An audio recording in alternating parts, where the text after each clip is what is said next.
Welcome to Not Starving Artist, the podcast. I'm your host, Brooke Benson, money coach and equity actor. I am your financial cheerleader, here to help you build your financial confidence and have power over your money.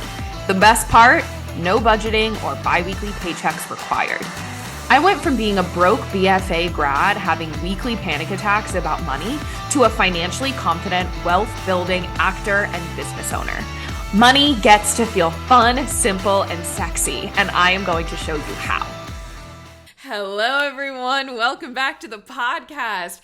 This is going to be an episode all about how to make money moves while also having fun, specifically for this summer. This summer, I want you to get 3 months ahead on bills while also being able to have fun, go to brunch, drink your margaritas, go on vacation, all of the things that we want to do this summer. Because I'm hearing murmurings on the TikToks. Is summer 25 the new summer 2016? I feel like we've been saying that for the past few summers, but I don't know, something about this Mom Donnie win. It feels like a good omen for this summer with all the shit that's been happening in the world and in our country, right? So I know that it is going to be a huge priority for all of us to really enjoy the fuck out of these next few months, okay? Nobody wants to hunker down and do responsible shit during the summer. That's nobody's inherent energy. If you are one of those people, good for you. But if I do feel that energy, that usually happens for me in December, January, right? Not necessarily because of New Year's, but because something about the winter, being in your home, looking ahead. I don't know. There's something about it where that energy pops up. Not so much in the summer. But the thing about the summer, though, is it's a quarter of our year. And so to completely abandon our financial wellness and our money goals during a quarter of the year is going to really set you back. So there is a way to have both, and I'm going to walk you through the process to have both, and then talk to you about how to actually implement that throughout the summer, okay? Because here's the thing. We want to travel and dance and drink and bake in the sun and disassociate our asses off, right? But I want you to be able to brunch your ass off and also have $10,000 in the bank. I want you to go to the Chappell Roan concert and have a $0 balance on your credit card. I want you to get drunk on the beach and have a maxed out IRA retirement account in December. Okay, I want you to have both. So here is what I'm calling the 3-2-1 summer fun protocol. Now listen, this is not my ideal title for what I'm about to walk you through, but it's a 3-2-1 situation, and in my brain, as I was writing this podcast outline, the only alliteration or fun rhyme that was coming up is 3-2-1 summer fun, and I plan to come back to it and change the title, and I can think of nothing. So that is what we're rolling with. If you have a snappier title that more fits the vibe of what we're going for here, please DM me. Please let me know what we should be calling this 3-2-1 summer fun protocol. All right, so let's get into it. So 3-2-1 summer fun protocol. It's three things, obviously. So the three is having 3 monthly check-ins throughout the summer. So when this is released, we are in July. So at the end of July, you're going to have your first check-in. Then you're going to have your second check-in at the end of August. And then you're going to have your third check-in at the end of September. Meaning that by the end of September, when you have that third check-in, you are aware of where you're going to be starting in the fall, right? October is officially when fall starts, at least in my brain, October 1. That is the fall season. And so you will have, and we'll get to this in the later numbers, but you'll be on track for that goal that you want to hit by the fall. You will know where your money stands. It's not going to be a surprise when you look at your bank accounts in October, right? So setting aside those 3 monthly check-ins to keep you on track throughout the summer. Because what we don't want is to create this great plan and this great, intention and motivation for the summer and then just hope it works. We want to have scheduled time to make sure it actually is working. Now, the second thing, too, is deciding on your 2 summer fun priorities.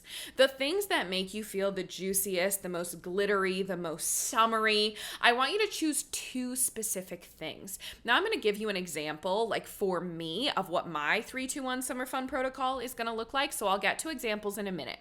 But I want you to start percolating.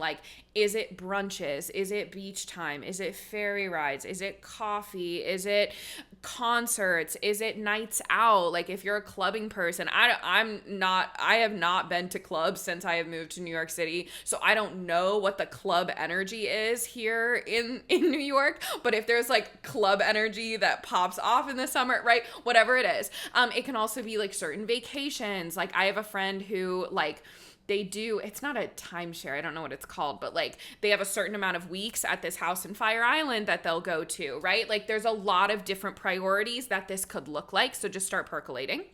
And then this is the third step of the 3-2-1. One is choosing one money goal that you want to accomplish by the fall. And you want to get really specific about what the one money intention is that you want to have come October. Because when we try and just do this general, I want to have more savings, or I want to spend less, or I want to be more financially well, the vagueness of that makes it really hard to attach excitement to the goal. And what ends up happening is there's more shame and guilt of like, oh, I'm not spending less enough, or, oh, I haven't saved enough, but you didn't get clear on what you wanted it to be in the first place. So choosing a very specific money goal that will help motivate you throughout the summer. Right? So I'm going to give you an example of what this can actually look like.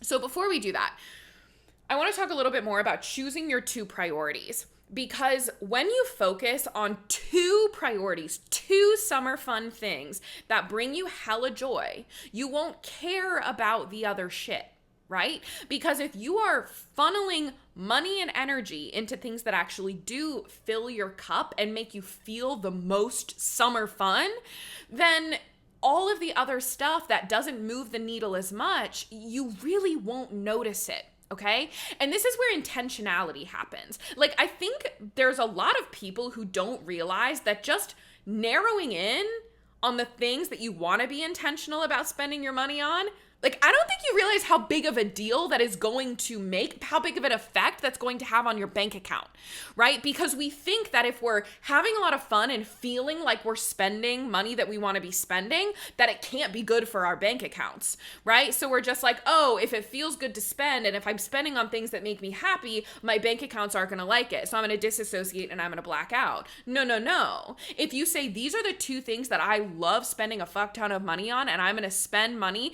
inside of my money flow and my anti-budget money strategy, I'm going to talk about that in a second. Inside of the parameters that I've set up, I'm actually going to feel like I'm spending more, but I'm still going to have extra money left over. I'm still going to be able to get 3 months ahead on bills. I'm still going to be able to pay off my debt. I'm still going to be able to invest in my retirement account. Okay?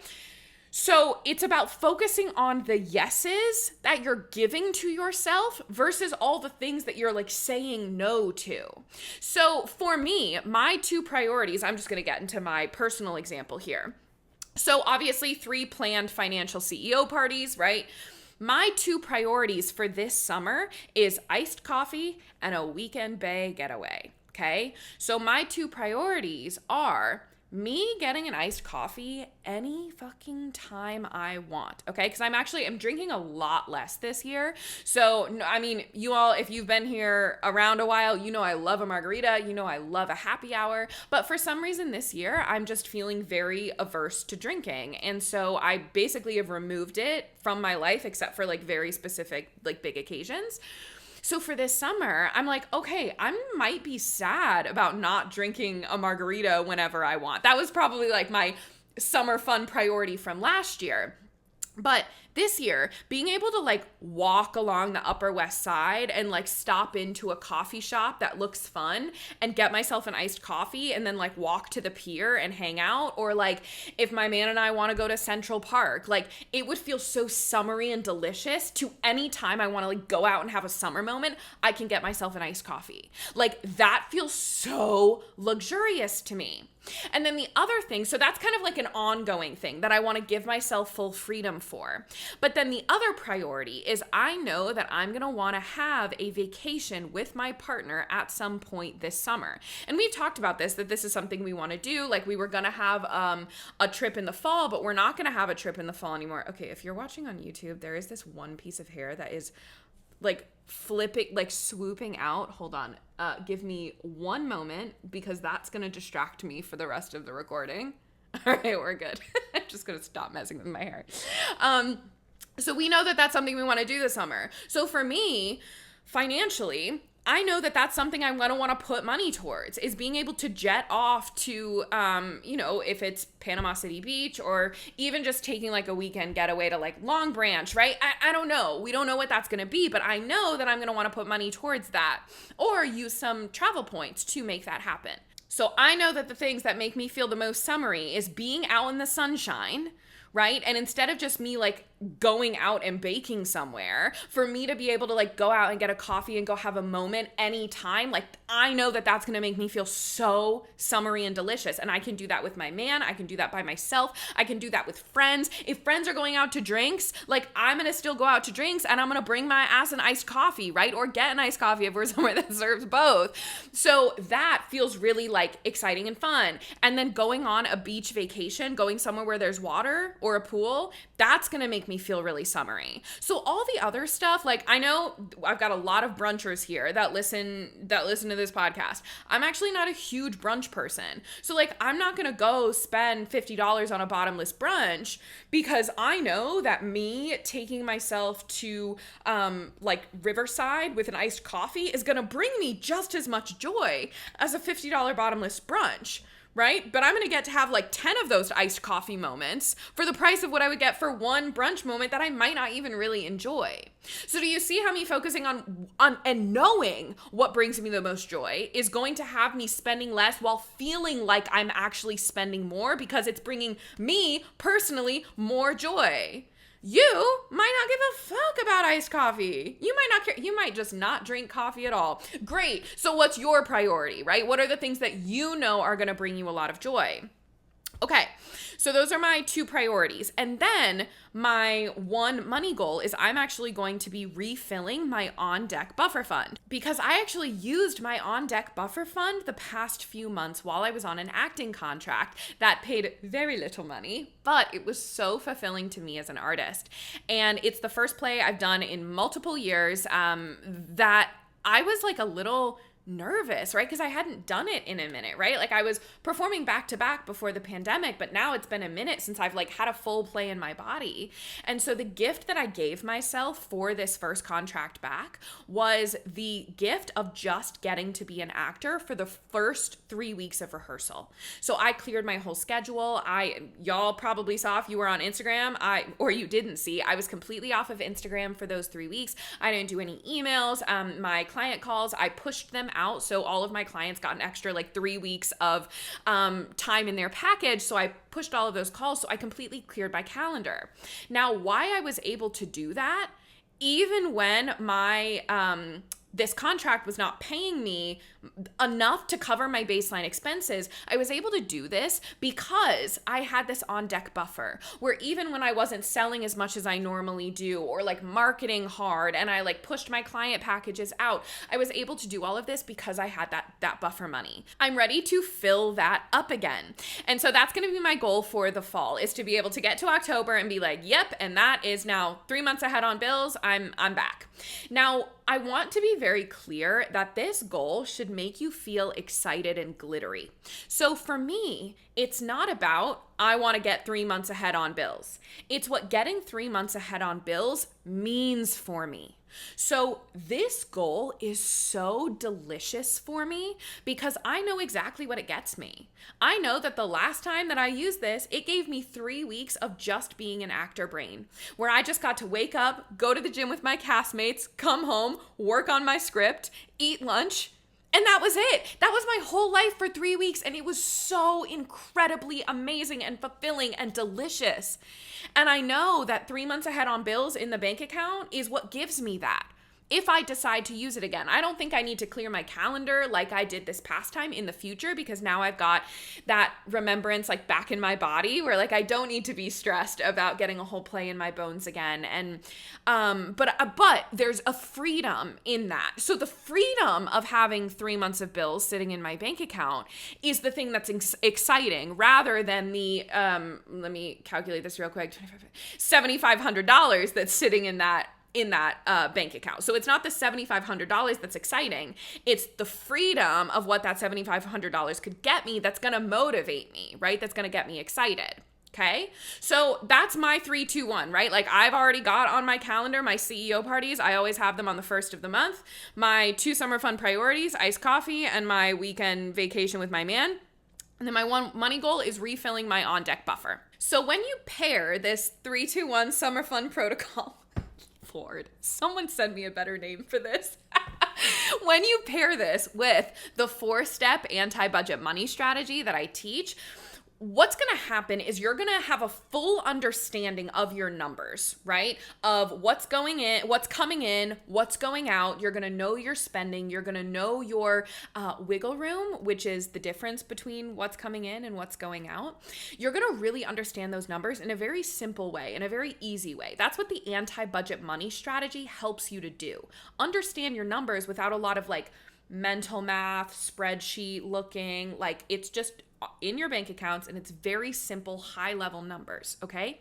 So when you have that in your brain, when you learn this 4-step anti-budget money strategy, and you pair it with the 3-2-1 summer fun protocol, what's going to happen is you're going to be able to spend freely on your summer fun priorities, those 2 priorities that you decided on, right? But it's going to be within the parameters of the numbers that you've set up for yourself that still give you wiggle room, so that you can be spending money freely on the shit that makes you happy and brings you joy during the summer, and you're gonna have extra in your bank account to get you 3 months ahead on bills, or pay off debt, or hit a savings goal, or hit an investment goal, whatever it is that your next money goal is. You're gonna have that extra money to be able to do that.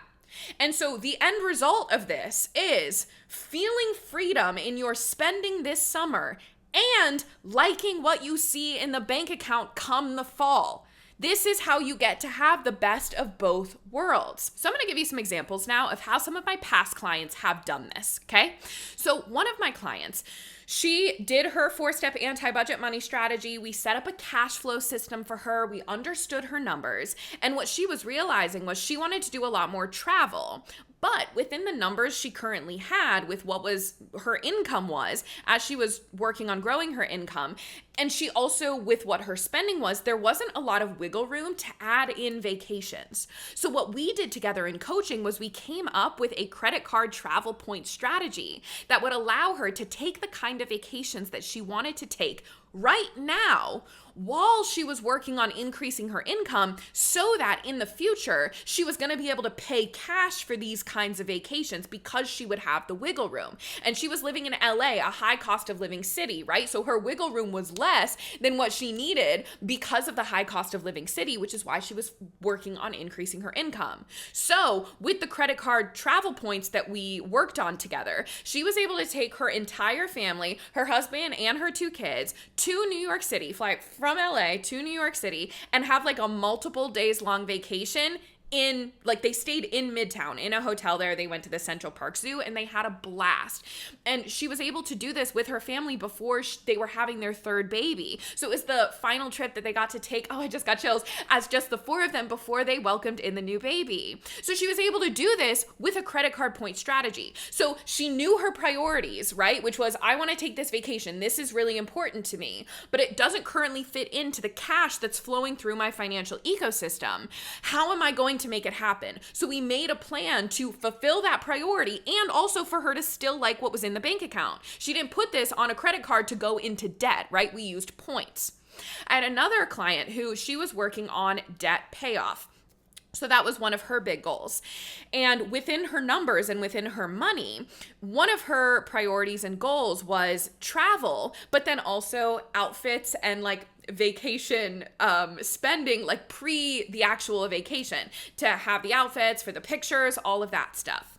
And so what we did was we worked on a plan for how to make this pre-travel spending fit inside of the numbers she already set out for herself. So if you've heard me talk about this before, I teach something called the firm and the flex numbers. This is how you understand how much you spend month to month to month, right? So her flex number is all of her miscellaneous spending, anything that isn't a bill, a subscription, and auto pay. So we worked on how she was going to fit her pre-vacation spending on all her cute outfits, whatever, into her flex spending so that she didn't have to pull from savings or put anything on a credit card before the vacation. So that's what we did. So she didn't have to spend any more money. She just used some of the money she was already setting aside on the stuff that she knew was going to make her vacation feel that much more fun and that much more luxurious. So she went to Florida with her family, had family pictures, cute new outfits, all of that, without going into extra debt and without having to take extra money from her savings to do so. I had another client who, she lives in New York City, and her goal was to get 3 months ahead on bills, and she's an artist here in the city.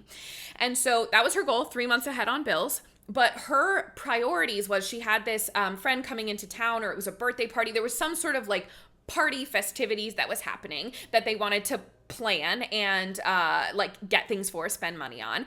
And there was like outings and events, like friends and community were some things that were a big priority for her, right? Like her summer fun priorities.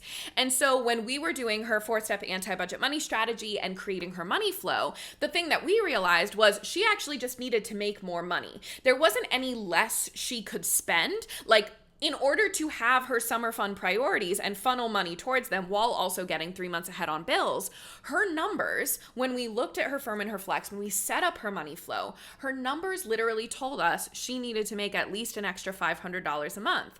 And so that's what she went out and did and focused on, right? So she was focusing on bringing in extra dollars so that she could still have her fun priorities and still get 3 months ahead on bills. And so that's exactly what she did. She was able to throw her friend this like really great party, but she did it in a way where it was hosted at her house, so she had more money to spend on the stuff that was actually happening, but they didn't have to like get a venue.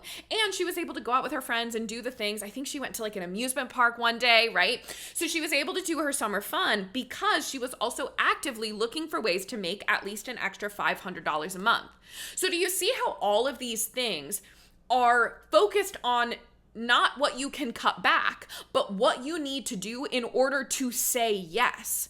So your yeses are set in stone. Like once you decide your 2 priorities, you get to have those 2 priorities. It's just, what do you need to do to make sure that those 2 priorities also allow you to have the bank account numbers that you want?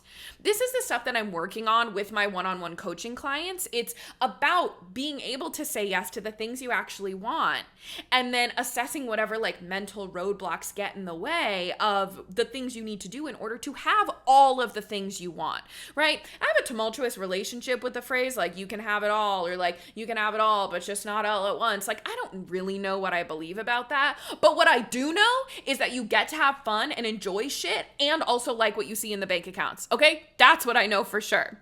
So when you join one-on-one coaching with me this summer, this is what we're gonna do in the first 2 weeks together. We're going to create this summer spending plan. We're going to go through the 3-2-1 summer fun protocol. We're going to get clear on what your 2 priorities are, and then the one money goal you want to hit during the fall, right? And it's perfect because a one-on-one coaching package is 3 months long. So we'll be able to go through the full summer and hit you into the fall, hitting that one big money goal you want to hit while also spending and enjoying your life throughout these next 3 months. Okay. So one of your money goals could be getting 3 months ahead on bills. It could be paying off a certain credit card debt. It could be investing a certain amount. It could be starting to like consistently invest every single month a certain amount. There's so many different goals that this could look like. But the common denominator with all of these goals is that you have extra money. You have wiggle room to be able to put that money other places that you want it to go. All right. You're going to learn the 4-step anti-budget money strategy, which is the process that lets you manage your money responsibly without a budget, without having to daily spending track, right? You're going to be given the tools to remove spending guilt, and you're going to start feeling truly safe with money. I have a money mindset toolkit training inside of the video portal that all of my one-on-one clients get. So you have that on-demand mindset work on top of our weekly calls together to help keep you on track, again, throughout the summer. And you're going to have a personalized cash flow system. This is what, if you've heard me talk about the money flow method, that's what this is. A cash flow system that manages your money for you.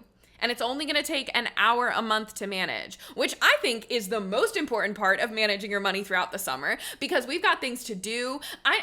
I am constantly being drawn out into the sunshine, even when we're in a heat wave, even when it's hot as fuck. Like, I do not want to be sat at my computer any longer than I have to be, right? So 1 hour a month on your computer doing your little click-clack money things. Another part of the anti-budget money strategy, this is called the financial CEO party. This is that 1 hour a month process. It's also a 4-step process that there's a checklist you can walk through, and there's a whole training on it as well. And then in our private coaching calls is when we take what's happening in your personal life and actually implement it into all of these strategies and frameworks that I teach you inside of the training portal. And then you're going to have a personalized cash flow system that manages your money for you. And it only takes 1 hour a month to upkeep, right? This is what's taking place of any budgeting, spreadsheets, apps, tracking, whatever. This is that 1 hour a month financial CEO party. Because listen, I want you to be spending more time out in the streets this summer and less time in the sheets, the spreadsheets.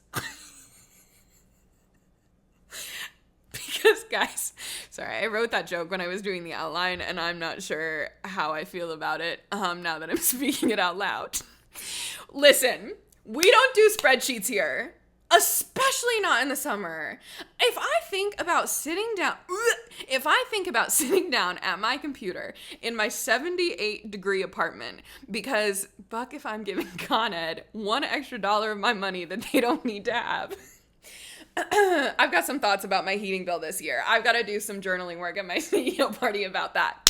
Anyway, if I'm thinking about sitting down and looking at a spreadsheet in my 78-degree apartment, like while the sun is shining outside, absolutely not. Absolutely not. Okay? Here's the thing about CEO parties and why this is one of like the best things you can start implementing for yourself this summer is because it's the simplest and least time-consuming way to keep yourself on track for financial wellness while you're out having a blast, while things are getting busy, or while you're just tired, or while you just don't want to be doing things, right? 1 hour a month. Because you can even plan your CEO party for a rainy day, like an actual rainy day. You can plan your CEO party for any time during the first week of the month. So if you know it's going to be sunshiny literally every day except for Tuesday, but Tuesday happens to be the 3rd or like the 28th, you can do your CEO party on the rainy day when you know you're not going to want to be outside. When you can catch up on Love Island, put your TV on and click-clack away on your computer, pause Love Island when you go to do your journaling stuff, right? You can plan it for a rainy day. What's also so great about this financial CEO party method and also the anti-budget money strategy as a whole is like, if the spirit moves you one day to get up at 6:30 a.m., get your ass down to FiDi, to get on a ferry, to take yourself to Rockaway and cook on the beach for the whole day, maybe have a couple margaritas and then head back home, toasty and cozy and ready for bed at 8:30 p.m. Like, if the spirit moves you to do that one day, but that was the day you were planning on having your CEO party, it's all good, baby. Because guess what? Things are on autopay and things are being taken care of for you in the background. So if you push your CEO party by a day or two, everything's going to be okay. Things aren't going to fall apart. Your money management system doesn't need daily maintenance and daily or like very strict, like if you don't do these things on this day, you're going to get a fee or like you're going to whatever. No, you need something that's going to be flexible with you as you're vibing through your summer. Listen, you can even do your CEO party a little tipsy. Now, I'm not saying that I recommend doing your CEO party drunk, but I'm not saying that I have never done a CEO party a little drunk. But here's the thing about that.